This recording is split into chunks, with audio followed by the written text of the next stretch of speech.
Rajiv Jasrotia MLA Rajiv Jasrotia देखो आया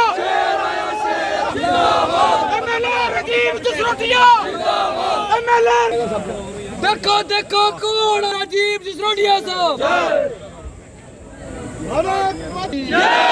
LG साहब जिंदाबाद जिंदाबाद जिंदाबाद एलजी साहब जिंदाबाद जिंदाबाद जिंदाबाद एलजी साहब जिंदाबाद जिंदाबाद जिंदाबाद भारत माता की जय भारत माता की जय भारतीय जनता पार्टी जिंदाबाद राजीव जसरोटिया जिंदाबाद एमएलए को कौन आया भारत माता की एमएलए राजीव जसरोटिया साहब जी बल्ले बल्ले राजीव जसरोटिया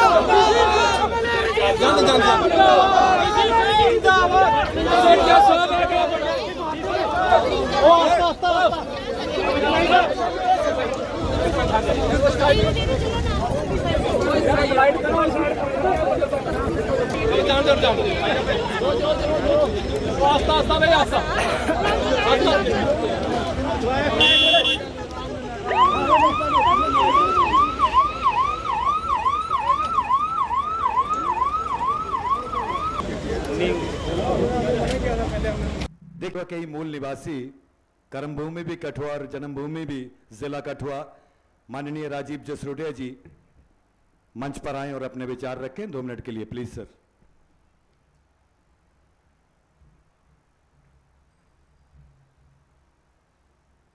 बोलो भारत माता की यार आवाज ही नहीं। बोलो भारत माता की हाथ खड़े करिए भारत माता की।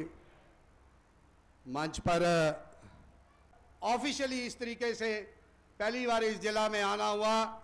मेरा निवेदन है तमाम जनता से तमाम साथियों से जो मंच के इस तरफ बैठे हैं कि ताड़ियों की गड़गड़ाहट से गवर्नर साहब का स्वागत किया जाए। गवर्नर साहब जिस वाटर फ्रंट को आपने डेडिकेट किया है इस कठुआ के लोगों के लिए, ये मेरी पुरानी कॉन्स्टिट्यूंसी है और मैं आपसे एक बात साझा करना चाहता हूं कि जब हम इस कॉलेज में विद्यार्थी थे सन 95-96 में, तो इधर तब भी एक डीसी साहब थे, उनका नाम था केबी अग्रवाल साहब। उन्होंने इस जगह की निशानदेही की, इसको चिन्हित किया जिसको ये कठुआ कनाल भी कहते हैं, और उन्होंने अपने कार्यकाल के दौरान इस ड्रीमलैंड पार्क का आयोजन किया और लगभग 30 वर्ष हो गए। अनेक लोगों ने इसकी नुमाइंदगी की, पीस मिल में यहां काम हुआ और इन 3 वर्षों में जब 2014 में डॉक्टर जितेंद्र सिंह यहां के एमपी बने और मैं यहां का एमएलए बना, हम दोनों ने साझेदारी डाली 40-40 लाख रुपए की, और इस ड्रीमलैंड पार्क को अच्छा ड्रीमलैंड पार्क बनाने का प्रयास किया। इस पार्क का नाम ड्रीमलैंड पार्क था, जिसका आपने आज शिलान्यास किया है, जिसका आपने ये प्रोजेक्ट वाटर फ्रंट डेडिकेट किया है। ये कठुआ के लोगों की प्रमुख डिमांड थी। मैंने अपने कार्यकाल में बहुत कोशिश की और जिसको ये कठुआ कनाल कहते हैं, आज मैं इस मंच का उपयोग करता हुआ आपसे आग्रह करूंगा। जब मैं विधायक था तो हमने 25 करोड़ सैंक्शन कराया था। आज भारत भूषण जी विधायक है यहां से कठुआ से, और उस 25 करोड़ में 6-7 करोड़ रुपए आया है। डिप्कॉम साहब भी बैठे हैं, एलजी साहब भी बैठे हैं, डीसी साहब भी बैठे हैं। अगर वो 25 करोड़ हमें मिलेगा इस ब्यूटिफिकेशन, इस प्रोजेक्ट का नाम था modernisation and beautification of Kathua canal, अगर वो हो जाए तो एक कठुआ का जो फेस लिफ्टिंग है उसका काम होगा। मैंने प्रारंभ में कहा कि तब इसकी नींव तब एक डीसी साहब थे जिसका नाम केबी अग्रवाल था, और आज मनाज साहब मेरे पीछे बैठे हैं, मैं इनका आभार प्रकट करता हूं। बड़े प्रोग्रेसिव, बड़े पॉजिटिव, बड़े अग्रेसिव और बड़ी मेच्योरिटी से जो आपने ये काम किया, इसमें बहुत सारे बॉटलनेक्स थे गवर्नर साहब। अग्रेसिव भी बगैर एग्रेसिवनेस से काम नहीं होता जनाब। और बहुत सारे बॉटल नेक्स थे और आसान काम नहीं था, तो इसलिए मैंने ये शब्द इस्तेमाल किया, क्योंकि इस तरफ जाओ आप, इस तरफ जाओ। गवर्नर साहब आप आए हैं, एलजी साहब मेरा निवेदन है, एक जो एमएलए साहब ने बात कही है कि कुके चक का इन्होंने उदाहरण दिया, नॉट कुके चक, चंदग्रां से कुके चक से ये वाला गुरुद्वारा, पार्लियामेंट वाला गुरुद्वारा, और जहां हमारा इंडस्ट्रियल जोन है पाकथली, हमने एक प्रोजेक्ट बनाया था 48 करोड़ रुपए का। अगर इसकी वाइडनिंग हो जाए, एक कठुए का फेस भी अपलिफ्ट करेगा और जिस इंडस्ट्रीज को इस कठुआ से और नेशनल हाईवे से ये कनेक्ट भी करेगा। मैं गवर्नर साहब, आप यहां आज कठुआ में आए, मैं इस अपॉर्चुनिटी, इस मंच का इस्तेमाल करता हुआ आपका भी बहुत आभार प्रकट करता हूं।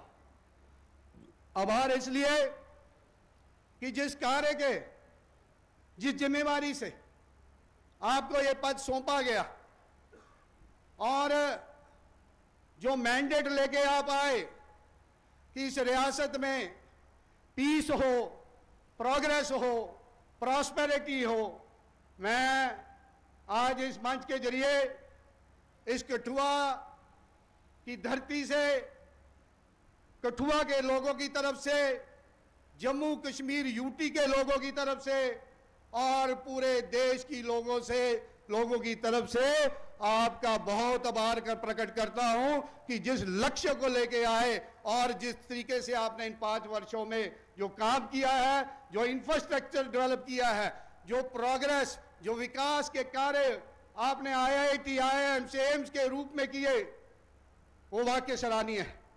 और समय समय पर शरारतें होती रही, और जो पीछे कुछ दिन पहले जो घटना हुई, उसका भी ऐसे अनेक घटना इन 5-6 वर्षों में और मोदी साहब के कार्यकाल, 11 साल के कार्यकाल में हुई, मगर जिस तरीके से पड़ोसी जवाब चाहता था वो जवाब भी मिला। और जिस मेच्योरिटी से आपने पिछले दिनों जो काम किया, पूरे यूटी के लोगों ने जो आप में विश्वास प्रकट किया, जो आपने यहां एक संगठित रूप से इस प्रदेश को संगठित करने का जो आपने कार्य किया है, मैं उसके लिए आपका आभार प्रकट करना चाहता हूं।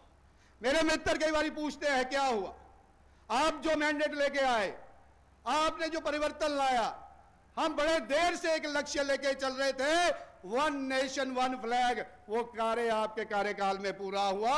1 नेशन 1 कॉन्स्टिट्यूशन, वो आपके कार्यकाल में पूरा हुआ। जो मेरे गुज्जर बकरवाल भाई, अभी मैं पगड़ी लगा के यहां देख रहा था, जो उपस्थित है, 70 साल इन लोगों ने इस्तेमाल किया।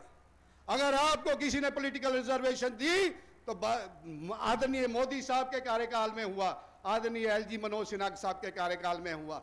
हमारे जो दलित भाई जिनको अधिकार मिले, हमारा गोरखा भाई, इन सबको अधिकार मिले। मेरे वेस्ट पाकिस्तान के 60,000 रेफ्यूजी जिनको पिछली सरकारें ओन नहीं करती थी और उनको अब डोमिसाइल मिले। मेरे पीओजे के रेफ्यूजी लगभग 25,000 लोगों को उनको डोमिसाइल मिले। हमारी OBC community first time in the history of Jammu and Kashmir उसकी शिनाख्त हुई।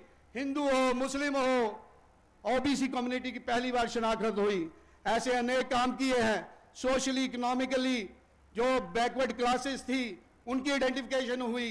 ऐसे अनेक कार्य आपने किए। और जो हिंदुस्तान का संविधान था, जो हिंदुस्तान का कॉन्स्टिट्यूशन था, जो आइन था, उस कॉन्स्टिट्यूशन को आपके कार्यकाल में इंप्लीमेंटेशन का मौका मिला। मैं आपका आभार प्रकट करता हूं।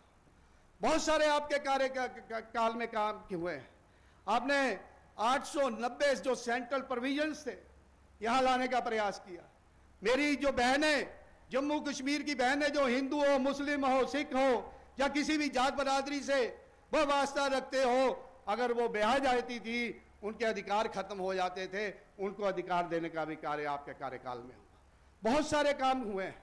मैं बहुत सारा समय नहीं लूंगा, मगर इतना जरूर कहूंगा, मेरे को मालूम है कि सबको मालूम है कि आप यूपी से आते हैं, यूपी दिल की धड़कन है, मगर जिस तरीके से इस मुकदमे की आपने रक्षा की है, मैं आपका पुनः एक बार आभार प्रकट करता हूं और धन्यवाद करता हूं। बहुत बहुत शुक्रिया। जय हिंद।